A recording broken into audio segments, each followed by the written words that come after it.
আসসালামু আলাইকুম everyone, welcome to my channel memes blog. আশা করি আপনারা সবাই ভালো আছেন। আল্লাহর অশেষ রহমতে আমরাও ভালো আছি। তো আজকের ব্লগটি আমি শুরু করছি দুপুরবেলা থেকে। দেখতেই পাচ্ছেন আকাশে কত মেঘ জমে গেছে, মানে বৃষ্টিময় একটি দিন। এর মধ্যে তো বৃষ্টি কয়েক দফা হয়ে গিয়েছে, একটু পরে থামে আবার আসে। তো এমন বৃষ্টিময় দিনে খিচুড়ি খেতে কার না ভালো লাগে। তো আমি আজকে চিন্তা করলাম যে আজকে একটু খিচুড়ি রান্না করা যাক, যেহেতু মানে বাসার আদনান খুব পছন্দ করেন একটা খিচুড়িটা, সে খেতে চায় না। আর আদনানের বাবা হঠাৎ পছন্দ করে, কিন্তু এত বেশি না। তো আমি একটু অল্প স্বল্প করেই চিন্তা করলাম যে হালকা একটু খাওয়া যাক, হঠাৎ করে খেলে একটা জিনিস ভালোই লাগে। তো আমি এখানে ফ্রিজ থেকে মুরগি নামিয়ে নিয়েছি, মুরগি রান্না করব, মুরগির ঝোল আর হচ্ছে খিচুড়ি। তো এখন প্রিপারেশন নিয়ে নিলাম খিচুড়ি রান্নার জন্য। তো প্রথমে আমি প্যানের মধ্যে তেল ঢেলে নিলাম, সাথে দিয়ে দিলাম শুকনা মরিচ, তারপর এলাচি, তারপর দারচিনি আর তেজপাতা। তো আমার গলাটা কয়েকদিন ধরে আমি আসলে খুবই ঠান্ডা লাগার কারণে গলাটা কেমন জানি হয়ে গেছে, একদম কাশি কাশি ভাব। তার মধ্যে বারে বারে কেমন যেন খুসখুসানো একটা কাশি চলে আসছে।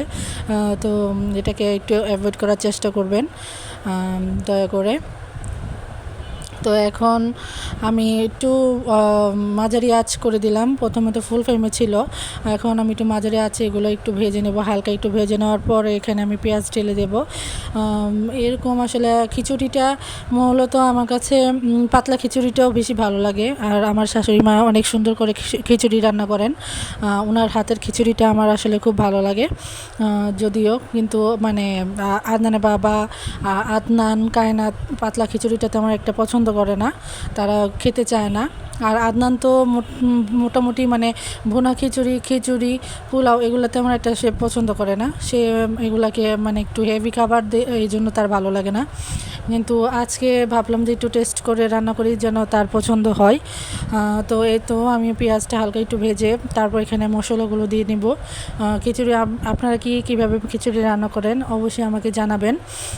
আর আমি অনেক দিন বলতে অনেক বছর পরে খিচুড়ি রান্না করছি, ভুনা খিচুড়ি। তো আমার যদি কোনো ভুল হয়ে থাকে তাহলে অবশ্যই আপনারা ক্ষমা দৃষ্টিতে দেখবেন, সাথে আমাকে টিপসও দিবেন অবশ্যই, যেহেতু আমি নতুন। এই যে এখন আমি পেঁয়াজ আর রসুন বাটা দিয়ে দিয়েছি। আর আমি যেহেতু ফ্রিজে রসুন আর পেঁয়াজ একসাথে বেটে রেখে দিই, তো এইগুলো আসলে বরফ হয়ে থাকে, দেখা যায় একটু নামিয়ে রেখে, যেহেতু আমি যখন রান্না করব তার কিছুক্ষণ আগে আমি এগুলো নামিয়ে নিয়েছিলাম। তো মশলাটা দেখা গিয়েছে যে এখনও দলা পেকে আছে। এখন লবণ দিয়ে দিলাম, লবণটা দেওয়ার পরে আরও কিছুক্ষণ আমি ভেজে নেব, যেন রসুন আর আদার কাঁচা গন্ধটা যেন চলে যায়, আর এগুলা একদম সব কিছু একদম মিক্সড হয়ে যায়। তো এই যে দেখতেই পাচ্ছেন, এখন আমি একটা একটা করে মশলা দিয়ে নেব। তো প্রথমেই দিয়ে নিলাম হলুদের গুঁড়া। হলুদের গুঁড়াটা আসলে আমার আম্মুর কাছ থেকে দেখেছি হলুদ একটু বেশি দিলে বোনা খিচুড়ির রঙটা একটু ভালো হয়। তো আমি একটু ঝোলটা একটু গাঢ় করার জন্য এখানে একটু ধনিয়ার গুঁড়া, হলুদের গুঁড়া একটু বেশি বেশি দিয়ে নিয়েছি। যদিও মনে হচ্ছিল যে মানে আরও আম্মু হলে হয়তো আর একটু বেশি দিত। তো আমি এটাকে আবার একটু নাড়াচাড়া শুরু করে দিলাম। যত নাড়াচাড়া দিব ততই মানে মশলাটা কষানো হবে, আর মশলাটা যত কষানো হবে টেস্টটাও তত বাড়বে। অনেক দিন পরে রান্না করছি, তো একটু কনফিউশনে ভুগতেছিলাম যে আসলে কোনো কিছু হজবরল হয়ে যাবে এরকম। তো এখন মশলাটাকে আমি এখন ভালোভাবে কষিয়ে এখন এখানে দিয়ে দেব রাঁধুনির গুঁড়া। এই গুঁড়াটা আমি আসলে রাঁধুনি আর গমরি একসাথে গুঁড়া করে রেখে দিই, যখন দেখা যায় একটু মাছের তরকারিতে বা গোশতের তরকারিতে একটু দিলে এটা সুন্দর একটা স্মেল করে। তো এই জন্য আমি এটা আলাদাভাবে গুঁড়ো করে তারপরে এগুলো আলাদাভাবে সংরক্ষণ করি এয়ারটাইট বক্সে। এরপরে একটু হালকা দিয়ে দিলাম গরম মশলার গুঁড়া। এখন গরম মশলাটা দেওয়ার পরে আমি আরও কিছুক্ষণ এটাকে নাড়াচাড়া করব। তো নাড়াচাড়া করার পর এখন আমি আগে থেকে ভিজিয়ে রাখা চাল আর ডালটা দিয়ে দেব। তো আপনাদের সাথে তো বলাই হয়নি আমি এখানে কতটুকু চাল আর কতটুকু ডাল নিয়েছি। তো আমি এখানে 2 কাপ চাল আর 1 কাপ ডাল নিয়েছি, কেননা আমার বাসায় যেহেতু লোক সংখ্যা কম, 4 জন, তো আমি এই জন্য আমাদের পরিমাণ মতোই চাল ডাল নিয়েছি। আর যেহেতু খিচুড়িটা রান্না করার পর একটু বেড়ে যায়, যায়। তো এই জন্য আমি অল্প করেই নিয়েছি, যেন আমার এটা দুপুরেই শেষ হয়ে যায়, কারণ রাত্রেবেলা খিচুড়ি কেউ খেতে চায় না। গ্যাসের একটা প্রবলেম হয়ে যায়, আদনানেরও গ্যাসের সমস্যা আছে যেহেতু, আর আদনানের বাবা রাত্রেবেলা খিচুড়িটা পছন্দ করে না। তো এই জন্য আমি এখন অল্প করে এখানে রান্না করব।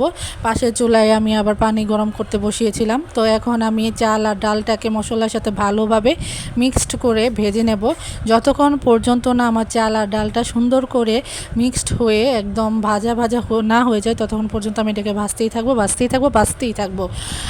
আপনারা একটু কাইন্ডলি একটু ধৈর্য ধরে দেখবেন, যেন মানে ভাজা ভাজা হলে, এটা আবার বোঝার উপায়ও আছে। এটা ভাজা ভাজা হলে যখন ঝনঝন শব্দ করবে প্যানের মধ্যেই, তখন এটা বোঝা যাবে যে এটা ভাজা হয়ে গিয়েছে। তো আমি এখানে নাড়াচাড়া দিতে দিতে দেখতেই পাচ্ছেন পানিটা অনেকটা টেনে গেছে।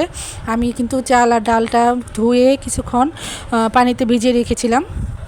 তো এখন পানিটা টেনে গেছে, এখন টেনে যাওয়ার পর এখন একটু হালকা হালকা দেখতেই পাচ্ছেন আমি আরও কিছুক্ষণ ভেজে নিচ্ছি যেন এটা একদম হয়ে যায়। তো এখন ভাজার পর এখন আমি গরম পানি এখানে অ্যাড করে দেব। এখন এখানে কতটুকু পানি অ্যাড করছি সেটা আপনাদের সাথে শেয়ার করে দেই। যেহেতু আমি 2 কাপ চাল আর 1 কাপ ডাল নিয়েছিলাম, তো মোট 3 কাপ চাল ডালের মাঝে আমি 6 কাপ পানি দিয়েছি, গরম পানি। তো এখন এই যে 6 কাপ গরম পানি ডালার পর এখন আমি এটাকে মানে ফুল ফ্লেমে কিছুক্ষণ রান্না করব, যতক্ষণ পর্যন্ত না চাল ডালটা পুরোপুরি পানির উপরে ভেসে না ওঠে। তার আগে আমি এখানে কিছু কাঁচামরিচ দিয়ে নিচ্ছি। কাঁচামরিচটা দিলে টেস্ট কেমন হয় এটা আমি আসলে জানা নেই, কিন্তু দেখতে আমার কাছে খুবই ভালো লাগে। আর এই কাঁচামরিচগুলো যখন আপনি চটকিয়ে খাবেন তখন তার মানে টেস্টটা আরও ভালো লাগবে। তো এই যে আমি এখন এখানে ঢেকে নিয়েছি। এখন দেখতেই পাচ্ছেন যে আমার খিচুড়িটা পানির উপরে চলে এসেছে। তখন আমার আসলে মনে হয়েছে যে আমার কাছে তো মটরশুঁটি দিয়েছিল, যেহেতু বাচ্চারা মটরশুঁটি পছন্দ করে, তো আমি চিন্তা করলাম আচ্ছা ঠিক আছে এখনই দিয়ে নেই, যেহেতু আগে ভুল হয়েছে। এখন অবশ্য এটা তাড়াতাড়ি সেদ্ধ হয়ে যাবে, সমস্যা হবে না। তবে বিশেষ করেন যে এটা আসলেও তখন সিদ্ধ হয়ে গিয়েছিল। তো এটার জন্য এটা আমি দিয়েছি আসলে মূলত বাচ্চাদের আকর্ষণ করার জন্য, কারণ মটরশুঁটিটা তারা খুব পছন্দ করে। এটা দেওয়ার কারণে তারা হয়তো বা এটার প্রতি একটু আকৃষ্ট হয়ে যাবে। তো এটাকে দিয়ে আমি আবার ঢেকে দিয়েছি, এবং ঢেকে দেওয়ার পর আমি প্যানের ছিদ্রটা বন্ধ করে দিয়েছিলাম। এই যে দেখতে পাচ্ছেন আমার খিচুড়িটা মোটামুটি হয়ে এসেছে, চালগুলোও একদম ফুটে গিয়েছে। তো আরও কিছু মটরশুঁটিগুলো দিয়েছিলাম, সেগুলো মোটামুটি সেদ্ধ হয়ে গিয়েছে। তো এখন আমি আরও কিছুক্ষণ এটাকে রেখে দেবো, তারপর আমি এটাকে নামিয়ে ঝোল করে। তো এখন আদনানের বাবা চলে এসেছে এখানে। আজকে একটা ঘটনা ঘটছে, সেটা হচ্ছে কায়নাত আর আদনান মারামারি করে আদনানের যে চশমাটা আছে সেটা ভেঙে গেছে। দুইটা বাচ্চা থাকলে আসলে বাসার মধ্যে মনে হয় যে মারা রেফারি হয়ে যায়। আর ইদানিং তারা একটু বেশি মনে হচ্ছে, একটু বেশি তাদের মধ্যে লাগালাগিটা একটু বেশি হচ্ছে। তো আমি খুব ডিস্টার্ব, এই জন্য আমার অনেক চিৎকার চেঁচামেচি করতে হয়। তো আজকে তার বাবা পরে সলিউশন দিয়েছে যে যেহেতু কায়নাত তার ভাইয়ের চশমা ভেঙে ফেলেছে, তো তারা তাদের ব্যাংকের টাকা দিয়ে তারা চশমা কিনে নেবে। এই জন্য তারা দেখাচ্ছিল, কায়নাত নিয়ে আসছিল ব্যাংকের টাকা, সে তার ভাইয়ের জন্য উৎসর্গ করে দেবে, এই আর কি তাদের নাটক চলছিল। তো এখানে আমি আসলে কালকে বাসায় যাওয়ার পর আব্বা আমাকে আসলে কয়েকটা গরম মশলা এনে দিয়েছিল, কয়েকটা না ঠিক বেশ অনেকটা এখানে ছিল, আরও ছিল। তো আমি কিছু আম্মাকে দিয়ে আসছিলাম, যেহেতু আমার এত লাগে না আর আমার আগে থেকে ছিল, তো এই জন্য এগুলো আমি ঠিক করে রেখে দেবো। আর এদিকে খাওয়া দাওয়া শেষ করে আমরা বেরিয়ে পড়েছি। আদনানের প্রাইভেট আছে যেহেতু আজকে, তো আমাদেরকে একটু তাড়াতাড়ি বেরোতে হয়েছিল। আর তাছাড়া আজকে একটু বের হবো, মার্কেটে যাব। তো এই যে দেখতে পাচ্ছেন আমি অলরেডি বাচ্চাদেরকে প্রাইভেটে দিয়ে আমি আর আদনানের বাবা একটু মার্কেটে এসেছি। তো মার্কেটে আসার মেন কারণ হচ্ছে আমি শুনেছি যে রেডিমেড রূপার গহনা পাওয়া যায় জুয়েলার্সের দোকানে। তো সেটার উদ্দেশ্যেই অভিযানে আজকে বের হয়েছিলাম, কিন্তু খুবই দুঃখের সাথে বলতে হচ্ছে যে আসলে এরকম কোনো কিছুই না। রূপার ব্রেসলেট পাওয়া যায় কিন্তু রূপার গহনা পাওয়া যায় না, তো ওটা অর্ডার দিয়ে বানাতে হয়। তো আমি সেখান থেকে বেরিয়ে পড়লাম। বেরিয়ে পড়ার পরে গেলাম আমাদের দোকানে, উত্তরা শপিং সেন্টার দোতলায়। তো এই যে সিঁড়ি দিয়ে উঠতেই ডানে একটা আর বামে একটা হিজাব গ্যালারি। তো আজকে এই সুযোগে আমি চিন্তা করলাম আমাদের দোকানের একটা অ্যাড হয়ে গেলে আপনাদের সাথে আসলে রিভিউ দিতে পারবো। তো এই যে দেখাচ্ছি আপনাদেরকে আমাদের দোকানটা, এটা হচ্ছে হিজাব গ্যালারি 1। তো এটা হচ্ছে আমাদের বাম পাশের দোকানটা, যেটা আমাদের প্রথমে নেওয়া হয়েছিল। এই যে দেখতে পাচ্ছেন হিজাবের কালেকশন। তো আপনাদের কারো হিজাবের প্রয়োজন হলে অবশ্যই আমাদের দোকানে দেখতে পারেন। এখানে এখানে ভালো ভালো কালেকশনের অনলাইনের বলতে পারেন, তাছাড়া অনলাইন অফলাইনেরও অনেক সুন্দর সুন্দর মানে হিজাব কালেকশন আছে। হিজাব দেখতে পারেন আপনারা, সাথে লেডিস আইটেম প্লাস হিজাব ক্যাপ, আরও অনেক মানে বিভিন্ন আইটেমের জিনিস পাওয়া যায়। তো এখানে গেলে আপনারা বাচ্চা আইটেম থেকে শুরু করে, বাচ্চাদের হিজাবের আইটেম থেকে শুরু করে বড়দের যে কোনো ধরনের যে কোনো টাইপের পার্টি হিজাব এগুলো আপনারা দেখতে পারেন।